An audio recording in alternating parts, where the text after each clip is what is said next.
My name is Jennifer. I am a mom and a homeschool mom, and I have two kids. Our son is 7 and he has special needs. He was born at 23 weeks. And then our daughter Eliana is 3. And I was born in Italy, my first language being Italian, and then learned English and then grew up speaking both. And then always just had this passion and just desire in my heart to be able to teach my children another language, Italian. I had this dream one night of just going to all these different places around the world and having like not just my husband and I, but my children to be able to disciple and minister to other kids or teenagers, depending on when we actually go and do this. And so to be able to have them communicate and learn another language, I feel like would just be just a gift. And then when our son was born at 23 weeks, obviously a lot of things shifted and changed. And so when we brought him home, just a huge focus was obviously making sure that all of his needs were being met, just with all the different disabilities and stuff. And so working through different therapies, I kind of had to put language on the back burner, or another language, I should say. And so over the last few years, as I knew that God was just calling me to homeschool, obviously language was, I'm like, okay, then I have this opportunity and this chance and this gift now to be able to teach my son and then my daughter as well another language. And so that's kind of how we got started. What I kind of started to do is just like, okay, let me play music in like different languages, right? Or classical and just different kinds to really just connect the brain and to what he was like leaning towards. I would, show him things on the TV and I would put them in different languages and just show him. He also heard, like, he would hear me speak, he'd hear my mom speak.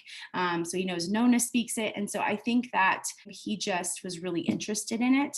Again, it wasn't something, my husband doesn't speak Italian. And so it was just something that I was kind of pouring in little by little here and there, but nothing that was sticking. And one of the biggest pieces that I just like love and cling to with the program is the fact that it's immersion, right? So there is something with that, especially for my child with special needs, but there's something really powerful when you can not only hear it, but then you can see it and you can see the action of the word. And so to just be immersed in that to learn was like one of the top like biggest things for me. And I feel like when we first started, because you can do it at so many different paces, right? To be able to turn it on for 5 minutes at a time, or you can, sometimes we'll save it for the end of our week because a lot of times we kind of wrap up our week with it because they have so much fun with it. And so it's like, now we've spent 30 minutes on it. And so I feel like we first started just doing maybe just a little bit each day. And then I kind of just went at their pace, right? And so my son definitely wanted to like,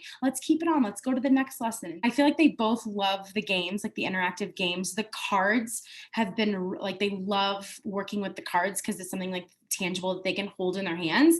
And then, I feel like the number one thing, we go back and we could just rewatch the videos. I want to see that again. Pause it right here and then let's talk about it and go on. A lot of times he will just like say words like, on his own. Sometimes it's, in the right context. And then sometimes he'll just say like a word. But for us, I just applaud that because I'm like, okay, you just said that word. Let me explain it. And then a lot of times he'll ask me, like he'll want me to speak it so that he can then kind of communicate back or just say a couple words here and there. And then what I've also noticed is that not only is he, obviously we're doing Italian, but my daughter has this little book, like a Spanish book. And so it's like the first words, Spanish words for, a toddler. And so what's been really neat is for them, both of them, to actually be able to connect, hey, this word is what it is in Spanish and this word is what it is in Italian. And if we know like Spanish and Italian are pretty close, but he's been really curious about, hey, so if what's that in Spanish and what's that in Italian, or if we read something in Spanish, he'll ask what it is in Italian. And so he's wanting to like know that just the differences and similarities of both languages actually. I did not think it would be possible, especially with my son. I really didn't know I didn't really know what to expect. And then you just see so much blossom, which is just a beautiful thing. So